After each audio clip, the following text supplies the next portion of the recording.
കൂടാണ്ട് നമുക്ക് ഇന്ന് ഏറ്റവും കൂടുതൽ വരുന്നതാണ് സോഷ്യൽ മീഡിയ വഴി വരണ റീൽസ് അല്ലെങ്കിൽ ചെറിയ ചെറിയ വീഡിയോസ്, യൂട്യൂബ് വീഡിയോസ് ഒക്കെ നമ്മൾ കണ്ടുകൊണ്ടിരിക്കേണ്ടത്. നമ്മളെ കാണുന്നത് എന്താ?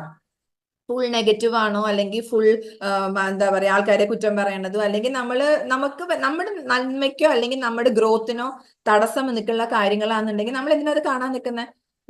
നമ്മൾ ചില കുട്ടികളിൽ കണ്ടിട്ടില്ലേ, വളരെയധികം എന്താ പറയാ വയലൻസ് ഉള്ളതും അല്ലെങ്കിൽ അക്രമാസക്തമായ വീഡിയോസും ഗെയിംസും ഒക്കെ കാണുന്ന ആ കുട്ടികളിൽ സ്വാഭാവികമായും അവരുടെ സ്വഭാവത്തിൽ ആ മാറ്റം നന്നായിട്ട് നമുക്ക് കാണാം.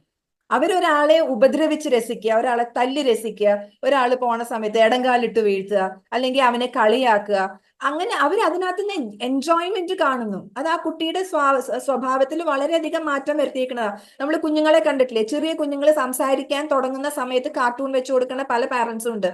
ആ കുട്ടികൾ സംസാരിക്കാൻ വൈകും.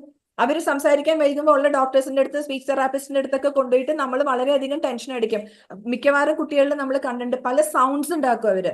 ആ ഊ ഈ എന്നൊക്കെ പറഞ്ഞ് കാർട്ടൂൺ ക്യാരക്ടേഴ്സ് കാണിക്കുന്ന സൗണ്ട്സ് ഉണ്ടാക്കും. പക്ഷെ അവർക്ക് സംസാരിക്കാൻ അറിയില്ല. കാരണം അവരുടെ അച്ഛനമ്മമാർ അവരോട് സംസാരിക്കാൻ നേരമില്ല.